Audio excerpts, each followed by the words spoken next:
Okay, hello. Hi, everybody. Thank you for joining us. Welcome. This is the second annual Cassidy Lecture. This lecture is part of a series that was launched in 2019 in order to honor the legacy of Dr. Keith Cassidy, former Seat of Wisdom College president. It consists of lectures presented by noted intellectuals on topics of significance to the academic community. Tonight we have Norm Klassen. He's a professor of English at St. Jerome's University. His new mystery novel, Girl in a Museum, has just been accepted for publication, and he has a manuscript under consideration on the place of rationality in contemporary literary theory. He's also the author of 2 books on the poet Geoffrey Chaucer and co-author of another book on higher education. He's intrigued by 2 paradoxes within Catholic thought and formation. One is the relationship between Christianity and culture. The other is that between love and reason. He and his wife, Anne, live in Hamilton. And the title of his talk tonight is Reality Knowable? Okay, so I'll pass it over to Norm. Thank you, Natasha, for your introduction and for this invitation. It's a pleasure to be with you all this evening. I wish to congratulate Our Lady Seat of Wisdom as an institution. You are like a northern star, meaning no disrespect to Our Lady. I confess that when I see your acronym, OLSOW, I always see Oslo and think of Norway.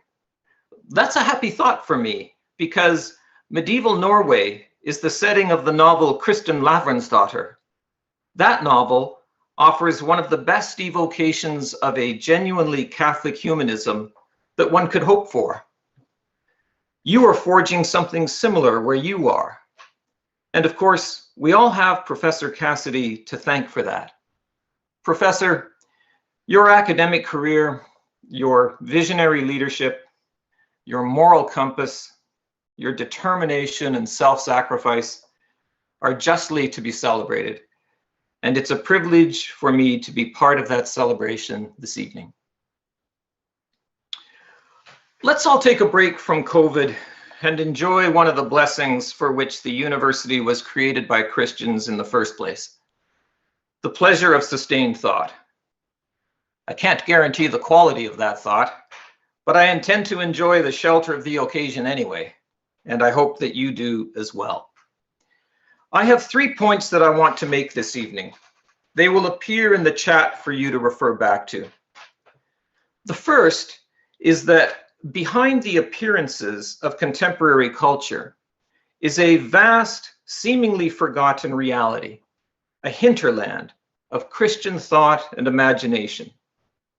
To change the image, half the body of contemporary culture seems to have been blown away. Secondly, in that hinterland is the powerful Christian answer to the question, is reality knowable?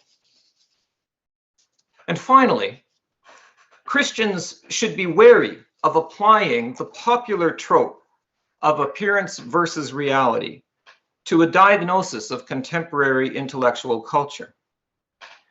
That's because reality is more mysterious than we generally allow. The Catholic tradition is a vast northern hinterland behind our culture and behind many cultures. Behind the surfaces of contemporary culture is a backcountry of Christian belief, thought, and practice. Centuries of the church working out the way things must be and giving praise to God. In this talk, I want to take us into that hinterland, into that tradition. There we find the answer to the question, is reality knowable?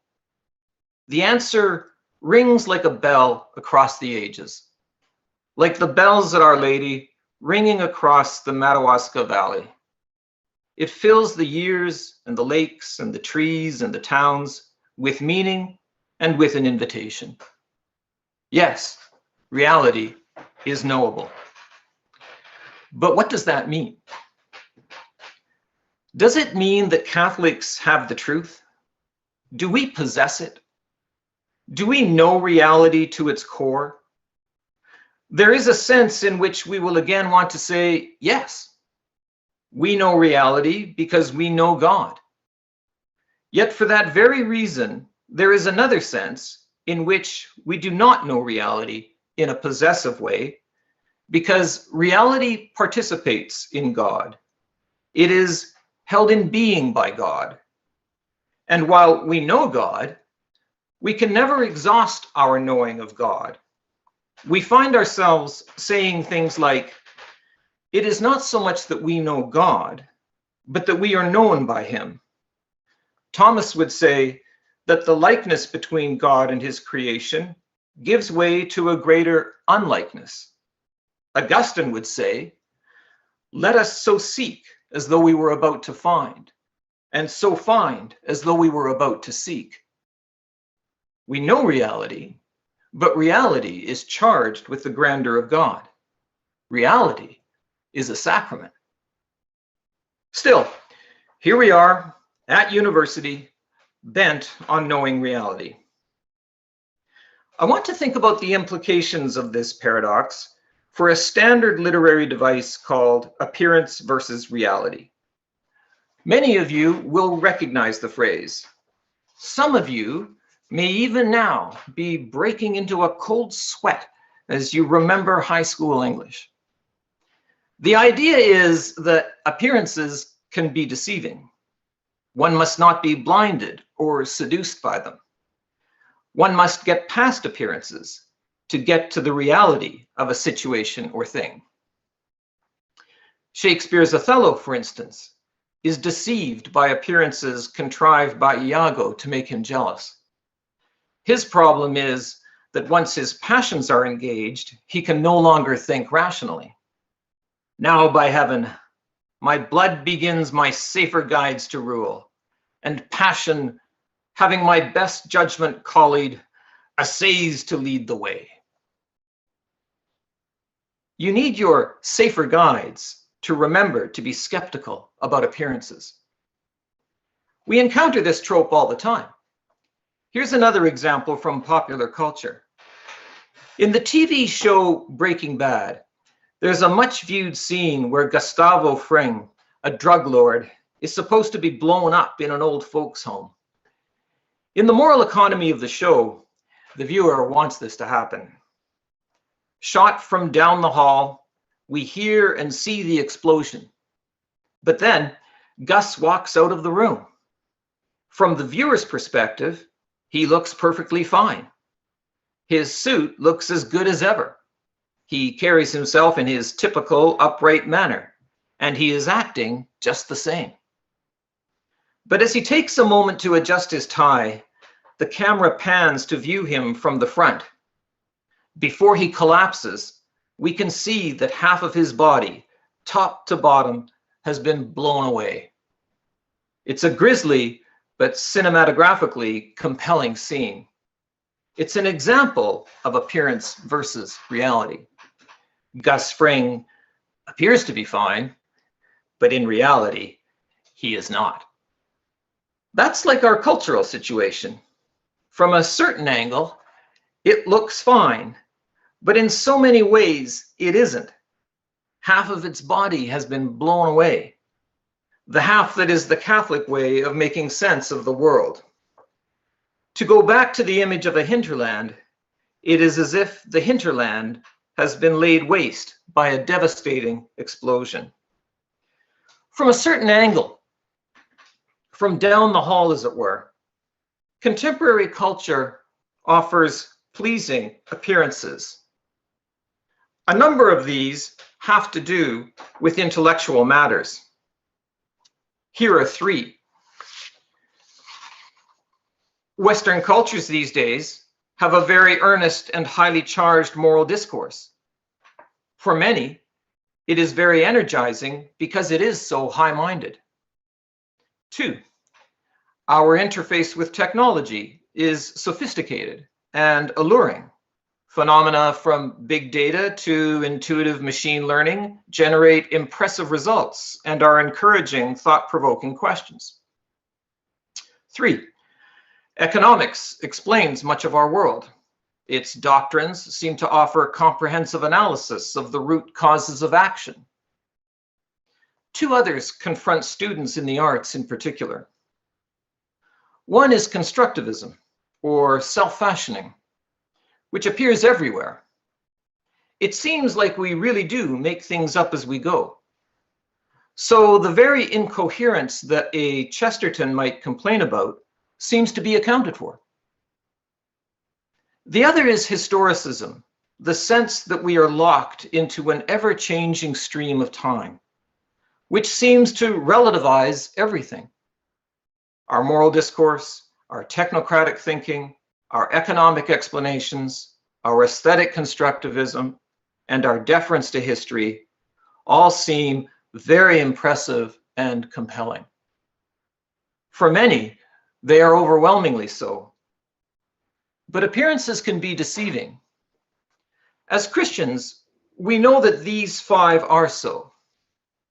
If I could choose only one word to describe this pentangle, it would be idolatrous. In these commitments, our cultures are either self-vaunting or have run after other gods.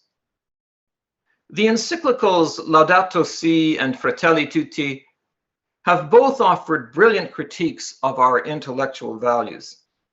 For instance, Pope Francis warns about the hubris of our economic and technological assumptions, almost like a refrain. What is the reality behind these contemporary intellectual appearances? It is the unfolding of the Catholic vision.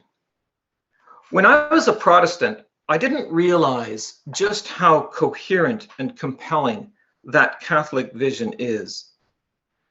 It's possible for Christians to put off awkward questions about all sorts of things in the name of keeping open the channels of communication with a secular culture.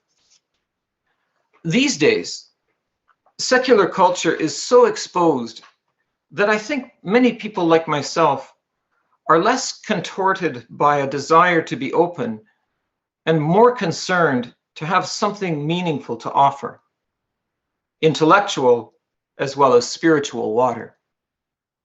The church has the answers to the world's hardest questions. G.K. Chesterton has an astonishingly clear grasp of this fact. One has only to read a few pages of any of his apologetical works to see this. There is one thing that is infinitely more absurd and unpractical than burning a man for his philosophy, he writes. This is the habit of saying that his philosophy does not matter, and this is universally done in the 20th century. We think, he goes on to say, the question is not whether the theory of the cosmos affects matters, but whether in the long run anything else affects them. Chesterton understands and uniquely defends orthodoxy as a coherent philosophy. This is not to say that Catholicism offers a completely alien philosophy. Christians see the urgency of contemporary moral questions. They do not turn their backs on technology.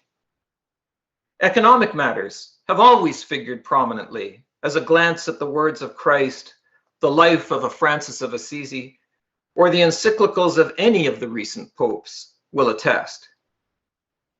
And isn't there something to constructivism? After all, do we not creatively share in God's governance of the world? Are we not charged with the grandeur of God? To say that there is a Catholic reality behind today's intellectual appearances is to say two complementary things at the same time. Catholicism has coherent ideas about reality, and Catholicism is the reality behind every culture's appearances.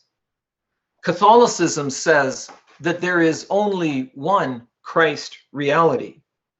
Christ is the form of everything that is. This is far more than saying find Christ in your circumstances, though that remains excellent advice. And it is far more than to say that God fills the gaps in our knowledge. Christianity established Western culture's confidence that the world is knowable. Christianity also established our confidence that when we know anything, we can perceive the presence of Christ. In the second section of my talk, I want now to go briefly into that hinterland to find a pine cone that has not been destroyed. In fact, certain serotinous pine cones only release their seed under the pressure of intense heat. This pine cone from Catholicism gives us the answer to the question, is reality knowable? The lack of an otherwise satisfying answer is burning out of control in contemporary intellectual cultures. When Augustine became a Christian, he shortly afterwards wrote a book called The Teacher. In this book, he said that when we learn anything, when we learn the word for anything, it is Christ who teaches us. He is our interior teacher. At the very end of this book, he said that he hoped to come back to this idea in a future work, and he did. After he wrote the Confessions, among other things, he started working on the De Trinitate. He worked on this book for more than 20 years. Augustine's main idea in the De Trinitate is so wonderful that it almost single-handedly inspired Western culture. When you read the De Trinitate, if you haven't already, don't allow yourself to be distracted by all the threes. Of course, there are threes everywhere. But never forget that Augustine is also a mystical thinker. Augustine's interior teacher becomes the inner word. When you learn anything, Augustine says, you learn its inner word. This inner word is not Christ himself, but it might make you think of Christ. This is what Augustine says. The thought formed from that thing which we know is the word which we speak in our heart, and it is neither Greek nor Latin nor of any other language. But when we have to bring it to the knowledge of those to whom we are speaking, then some sign is assumed by which it may be made known. Whoever then can understand the word, not only before it sounds, but even before the images of its sound are contemplated in thought, such a word belongs to no language. Whoever, I say, can understand this, can already see through this mirror and in this enigma some likeness of that word of whom it was said, in the beginning was the Word, and the Word was with God, and the Word was God. I know it's a Friday night, and some of you may have an anti-COVID drink in hand, but there are two things you might have noticed about this quotation. One is that it ends with a reference to Christ the Word, and is appropriately paradoxical about how the so-called word in our heart might point us to Christ. Augustine says that we can see through this mirror and in this enigma some likeness of that word. Mirrors and enigmas warn us off, thinking we can capture the knowledge of God or of reality through the inner word. The other thing you may have noticed about this passage is that it sounds anti-incarnational. Doesn't Augustine refer to a word that is not part of any language? If I can help you turn this corner, I can save you years of therapy and years of mistakenly opposing Augustine and Aquinas, as so many people do. Augustine isn't spiritualizing or disembodying language. On the contrary, he's making it more physical, more creaturely, more bound up with the reality of things. Again, I know you don't have the text in front of you. That's deliberate, actually. I want to free up your imagination. But the inner word, the word of the heart, is something prior even to the thoughts that we would put into words. The inner word belongs to the being of the thing that is known.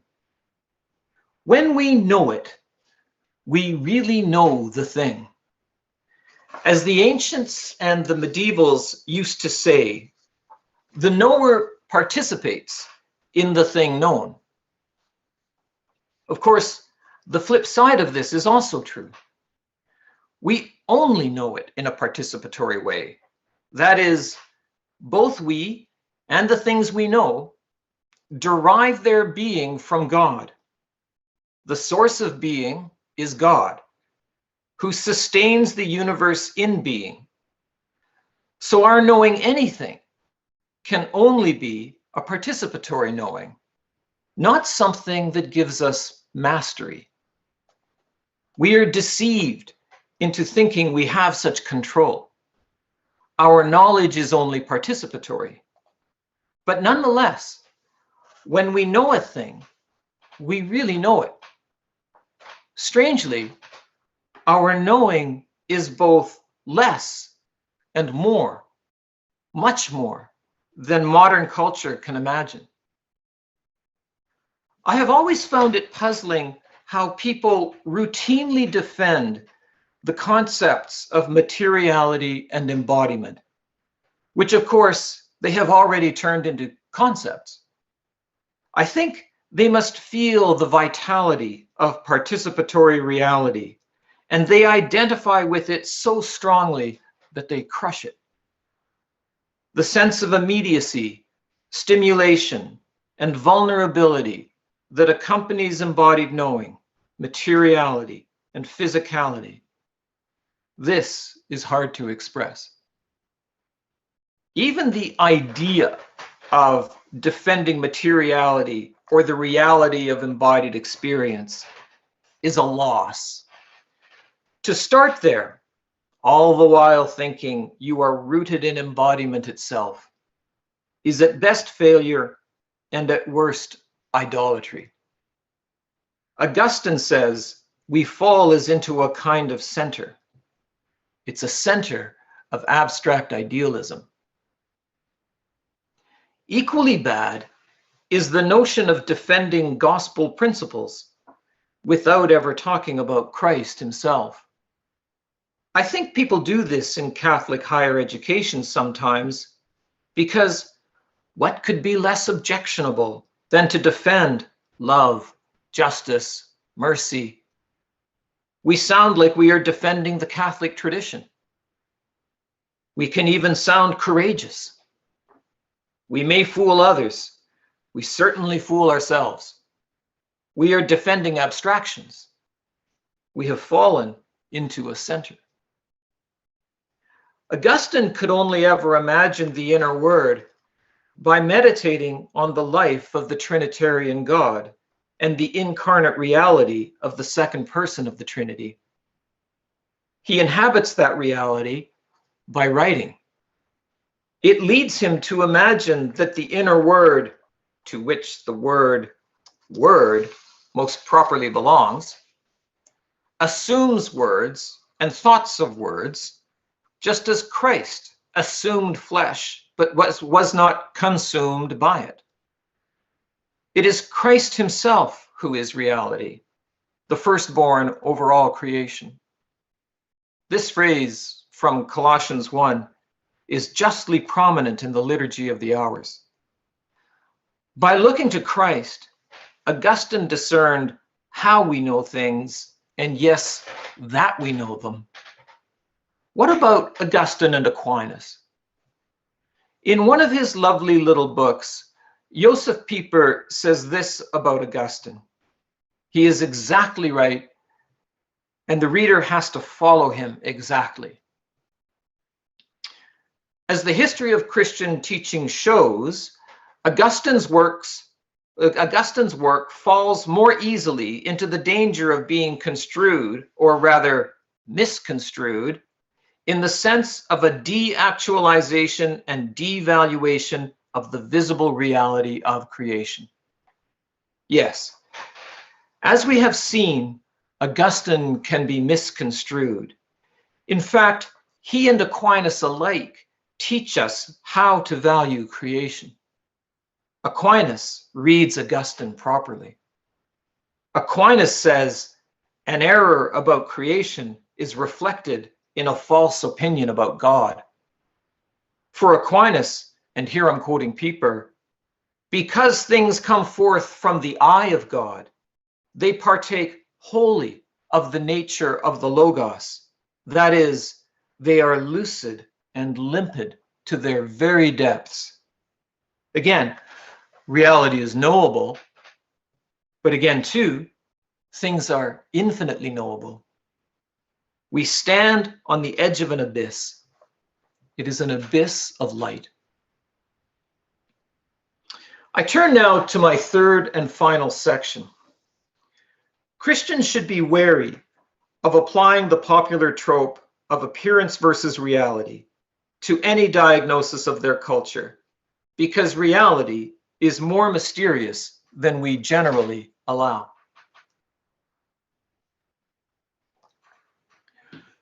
What then becomes of our poor little school day and pop culture trope, appearance versus reality? In the environment that Augustine and Aquinas knew so well, it's problematic. If reality is an abyss of light, how could one claim to know it in such a blunt way as the construction implies, appearance versus reality? If every appearance participates in the real, should one look past them? Do they not also tell us something about the being of all things? Are not appearances beautiful? Is not beauty real? What is the status of appearances? One could get away with shorthand here, but I'd like to take some time to spell out what happens in Western intellectual culture. The appearance versus reality trope belongs not to English literature, but to science and to a modern way of thinking about things. A change in scientific thinking separated appearances from the entire notion of participation. One can find a version of this story in C.S. Lewis's The Discarded Image. Owen Barfield tells it in Saving the Appearances. I have already quoted Chesterton on the importance of cosmology.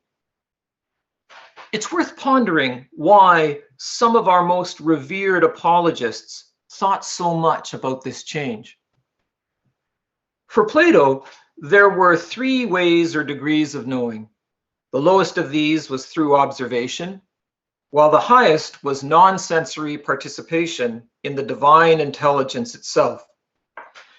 Aristotle accepted this schema, and Augustine and Aquinas are working in this tradition too, though tweaking it. Applied to astronomy, one could observe the movements of the planets, the sun, and so on. At the highest level, one participated in the divine mind, becoming acquainted with the divine spirits that ensouled or guided the heavenly bodies.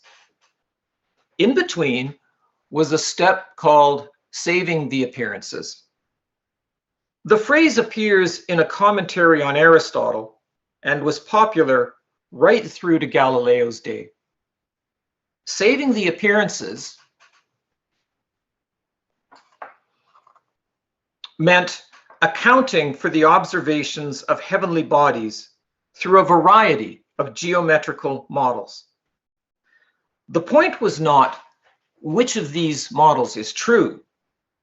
The point was that modeling was a placeholder on the way to rocking with the spirits that ensouled the heavenly bodies. It was like a base camp, halfway up Everest. You wouldn't dream of rearranging the tents there when the midnight alarm goes off to begin the final ascent.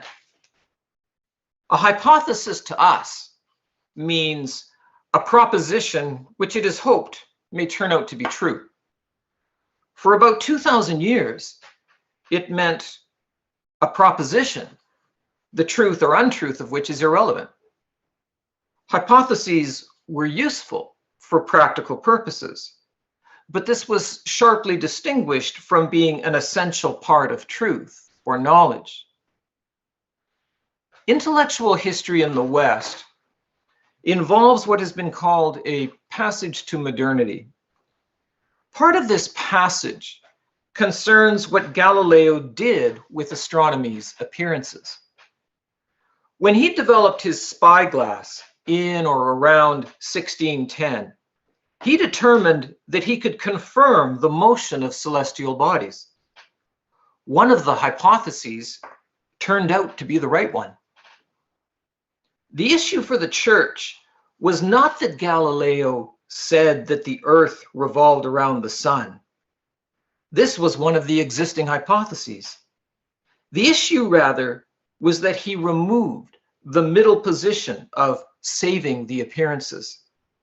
He equated appearances or phenomena with observation and with truth. The notion of real knowledge as participation was being replaced, or rather lost from view.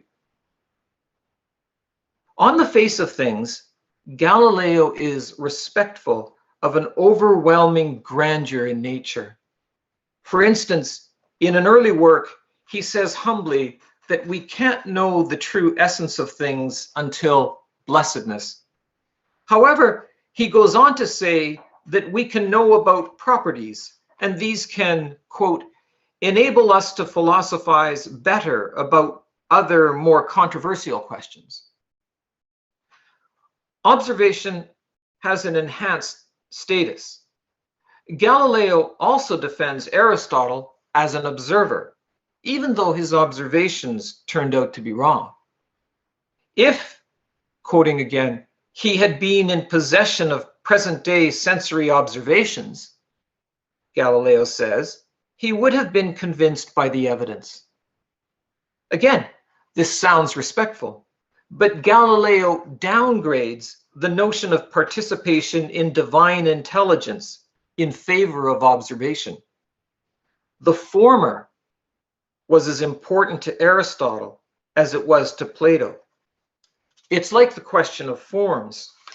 Plato put them in a realm above, and Aristotle put forms in things, but they both believed in forms as complementary to matter. Galileo was instrumental in changing the mental outlook. In the modern world, participation makes a comeback. Modern theories of perception, from as early as the 18th century, talk about the role of the perceiver in the formation of appearances. For Owen Barfield, though, the issue is that we no longer live in the consciousness of participation. Thanks to our experts, we become aware of it when we think about thinking in a serious way. In the pre-modern world, by contrast, they lived with this consciousness. When we aren't thinking about our perceptual involvement in the formation of appearances, we go back to thinking about them as if they were just things. I wonder if this road will take me to Barry's Bay, where this road and Barry's Bay are just things. For Barfield, we are even more unconscious of the mind's participation than before. He says, for now our very attitude is to treat them as independent of ourselves, to accept their outness as self-evidently given.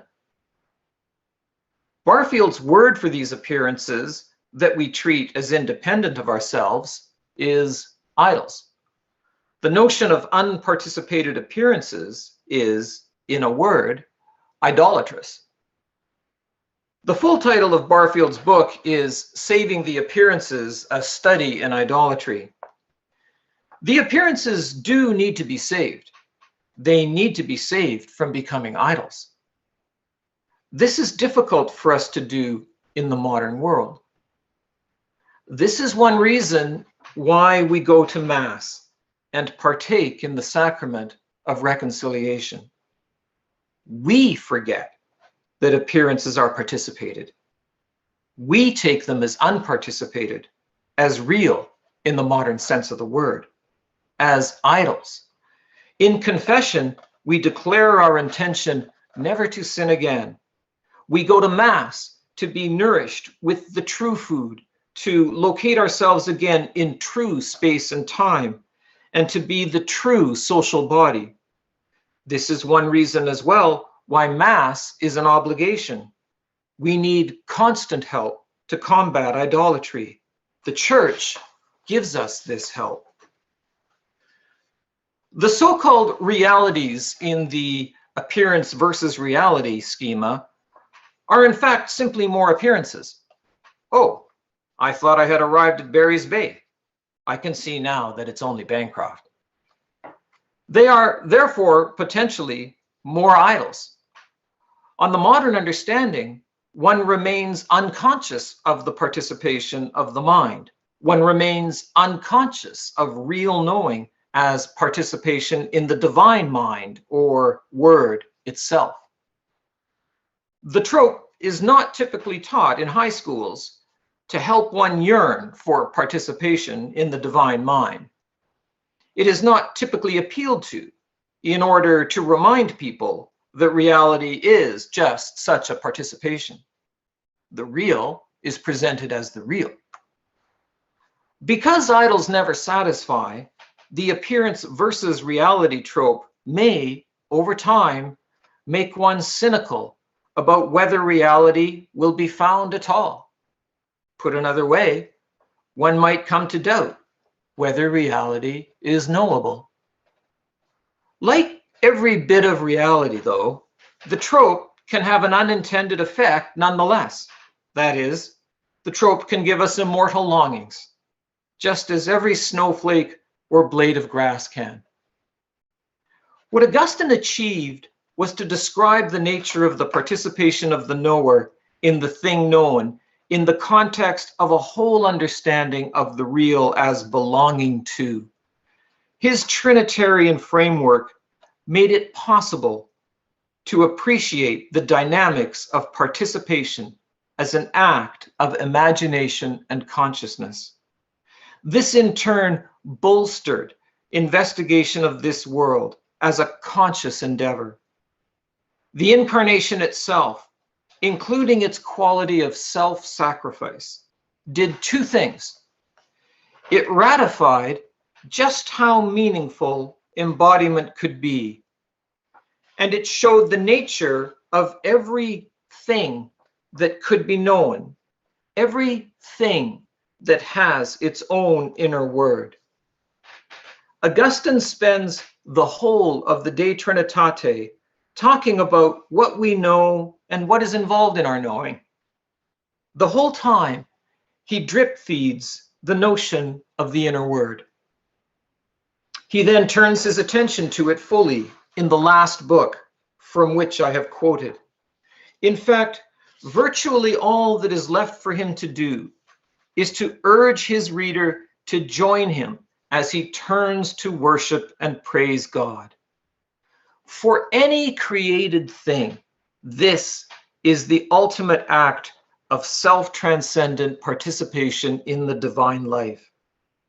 The De Trinitate is a rhetorical masterpiece, worthy to inaugurate a whole civilization inspired to seek the inner words of things. Meanwhile, the status of appearances still leaves us with a problem. The appearances of contemporary intellectual culture might prompt Catholics to ponder the reality behind them. If they do, one ought to be careful. The appearance versus reality structure might be setting one up for a fall into pride, idolatry, and forgetfulness. If we think that we have seen through the intellectual appearances of our culture to a clear and evident reality in behind them, then we haven't understood the tradition properly. It's true that there is a vast hinterland behind our contemporary culture of which many people seem sadly unaware. I still want to say that our society seems like a dead man walking. It's Breaking Bad and then some. Yet the Lord is gracious. He is holding our cultures in being. This means that there is something of value in our so-called appearances. They aren't just appearances at all. Contemporary moral fervor, technology, economic construal, constructivism, historical being, each of these phenomena manifests the real. The world is never without witness to the truth in its appearances. They are never without a dimension of revelatory testimony to fullness. If this is true of the prevailing culture, it ought to be all the more true of the church. After all, the church is Mary's pregnant belly. I wonder, does it reveal the fullness of reality as reliably as it might?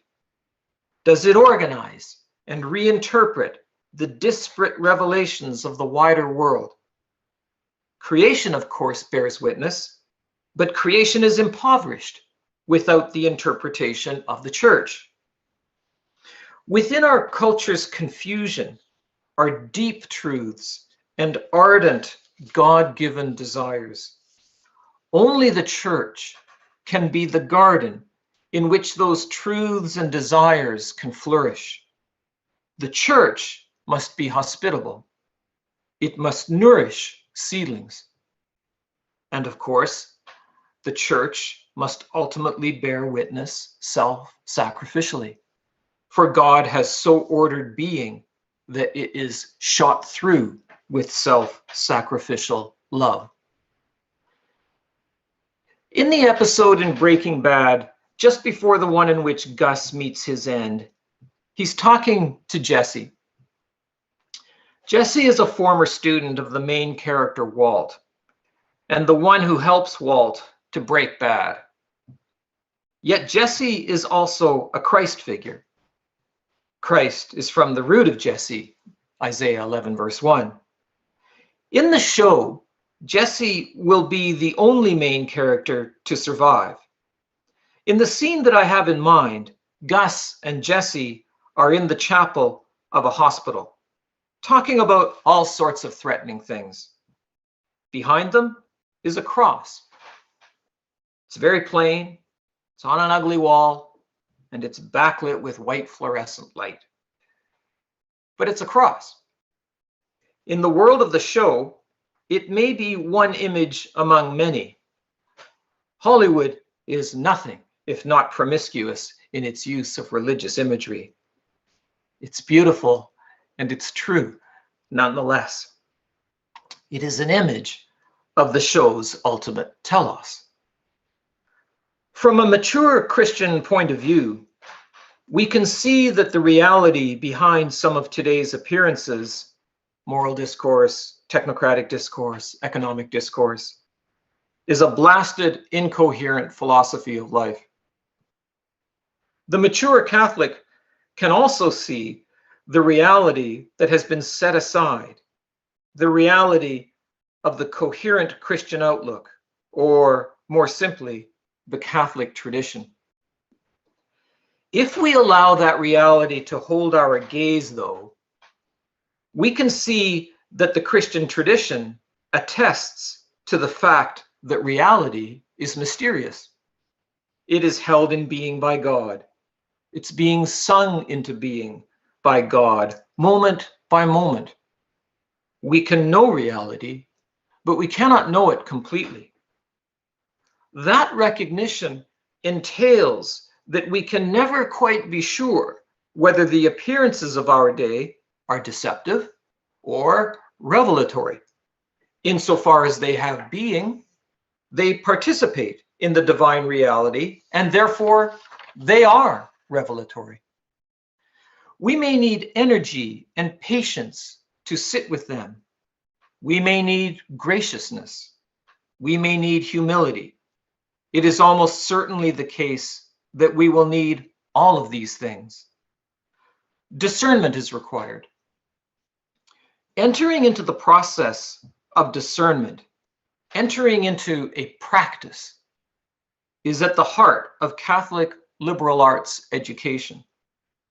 From students to professors, from parents to administrators to supporters, we are all gathered together in that endeavor. We all find ourselves somewhere along the way. It is an honor and a privilege for me to be with you tonight, to work with you as a friend in our common purpose, and to help pay tribute to a man who has done so much, so self-sacrificially, to promote Catholic liberal arts education in our region. Thank you for having me. Okay, thank you, Jerome, for that beautiful and Christ-centered talk, complete with analogies from the Madawaska Valley. It was very encouraging. We have one question so far in the live chat. So everybody watching out there, you can add your questions into the live chat. The first question is from Jay Oldenrod. What caused the passage into modernity? What midwifed this unparticipatory mode of being? It's a great question. Thank you for the question. It's just nice to see you, Natasha. I've been looking at myself for the last 45 minutes and I had no idea if there was anyone out there. But to get to the question, so a long passage. The phrase passage to modernity comes from a book by Louis Dupré, and he sees Galileo as having a really significant role for some of the reasons I was talking about. Dupré also talks about the role of mathematical modeling and of taking something that's relatively not that we need to be against math. Augustine is very big on math, but that taking something relatively reductive and having that be the representation of the real.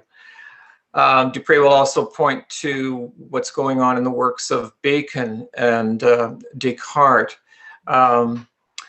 Others go all the way back to nominalism, and they think particularly of William of Ockham and Duns Scotus, something going awry in the 13th and early 14th centuries that is wanting to, what need is there for more when things can be explained by less, and so cutting things off. So the way that the story gets told tends to involve these suspects between the early 14th and through to the 17th centuries. Another person who talks about, particularly about Galileo, who has interested me lately, is a French philosopher named Michel Henry, and he talks about, he too talks about Galileo's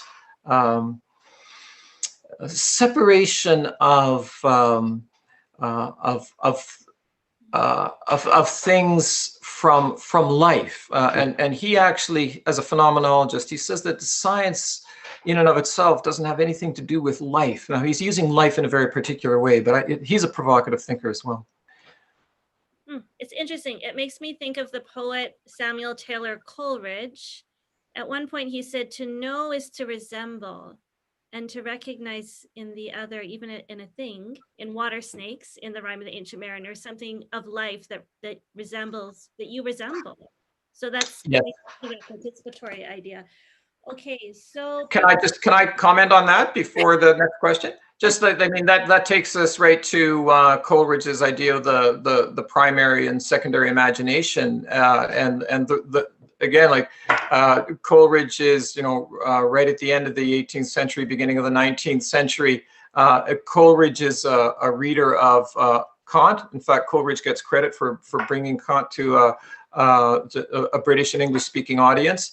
And so those are some of the people that are being thought of when thinking about the 18th century as us regaining an understanding that there is a kind of participatory role, a role of the mind, a role of the thinker.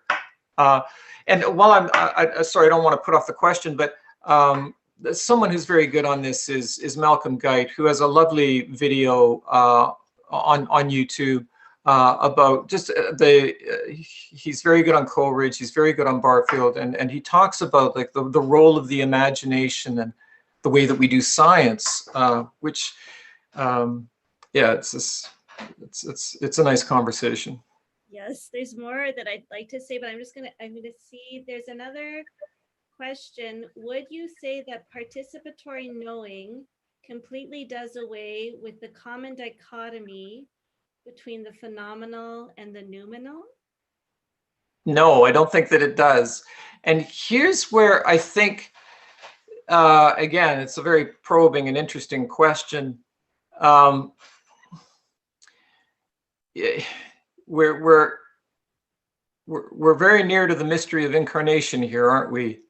And when Augustine talks about self-sacrificial love, as self-emptying,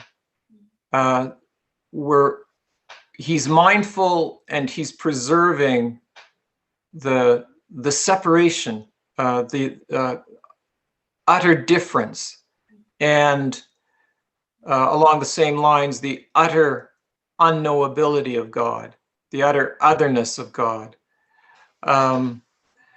So if we allow participation just to collapse all those distinctions, then we haven't thought things through in an entirely Trinitarian way. And so the question is a good one for reminding us that, you know, don't just play fast and loose here. This isn't just about connectedness. It's got to be grounded in the Trinity. It's got to be grounded in the revelation that the church then wrestles with over hundreds of years, and is still wrestling with. I mean, I think that we largely, in the West at least, lost the philosophical seriousness, the theological seriousness of the doctrine of the Trinity. And it's been one of the great things about mid to late 20th century and early 21st century theology, that it has so much recovered and taken seriously the doctrine of the Trinity. Mm-hmm. And it's in some ways, I think, you know, we have postmodernism to thank for this, because postmodernism made it okay not to be embarrassed about the limitations of rationality. And for so many years, I think people were uneasy. They wanted their theology to appear rational or rationally acceptable. And I mean, Augustine and Aquinas are very, you know, they're very keen on rationality, but they're also very keen on mystery. And it's Trinitarianism that allows us to continue in this vein. Mm-hmm. I'm just going to read you a comment from Keith Cassidy. Keith Cassidy says, "Thank you for a profound talk and for your very kind words about me." It's my pleasure. So that's it for questions. Does anybody out there have any more questions for Dr. Norm Klassen?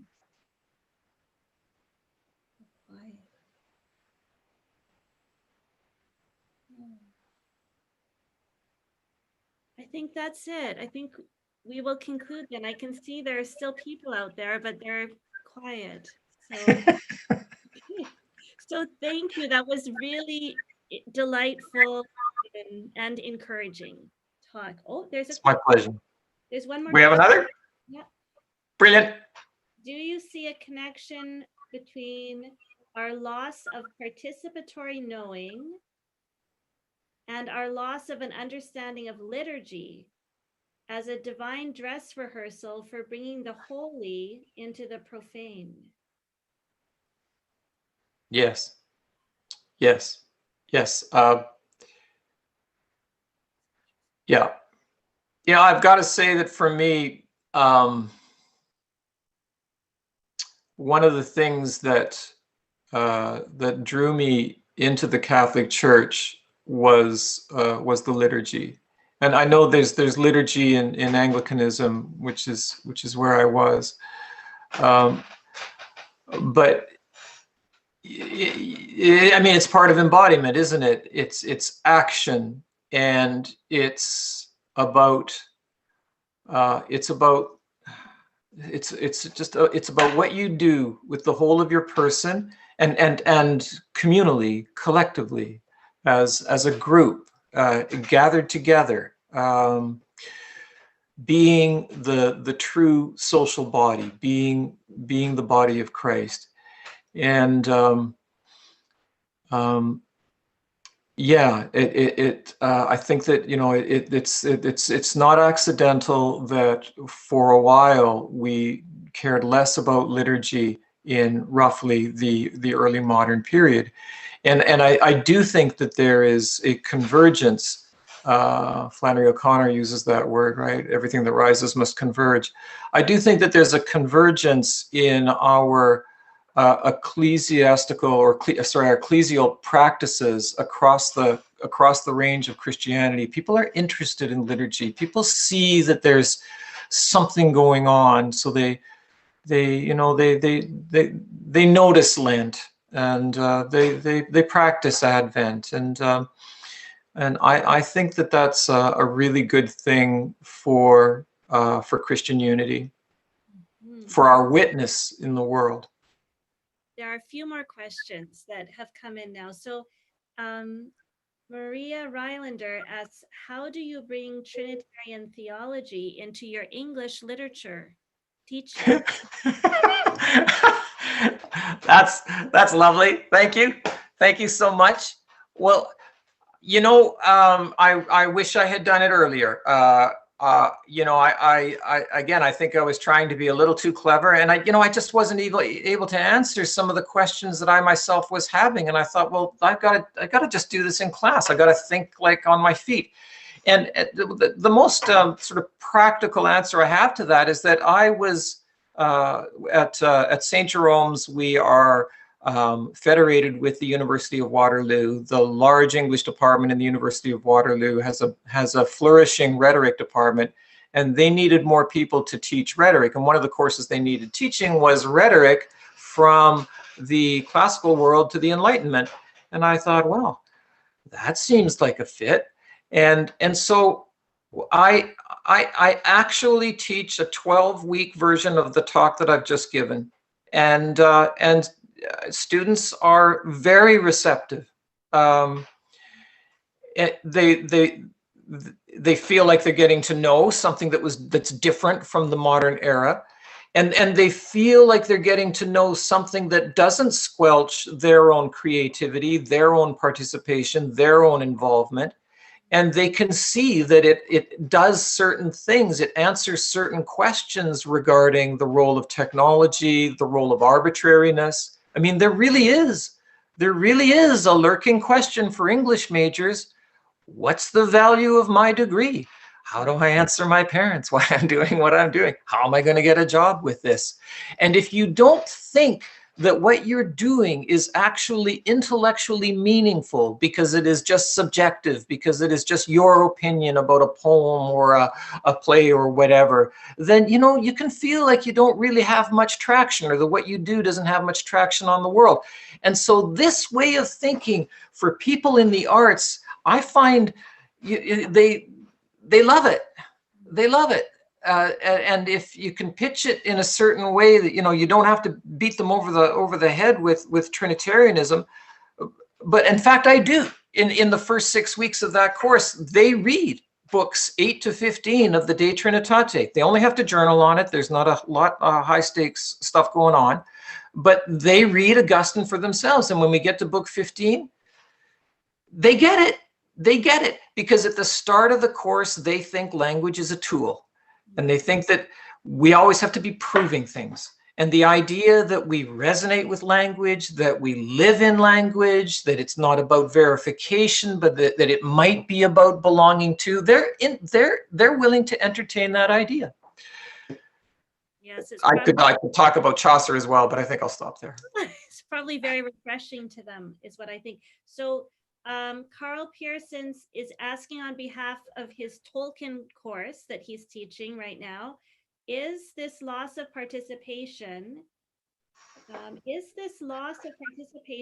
the need to unsettle our idolatry about the real, the reason fairy tales and imagination seem to have such important roles in modern apologetics? Yeah, I think so. It's a bit tricky though, that one, isn't it? I taught at Trinity Western for 10 years, largely, Christian students or students who I assumed came from a Christian background who knew some C.S. Lewis and were interested in sort of the Christian side of Tolkien and so on.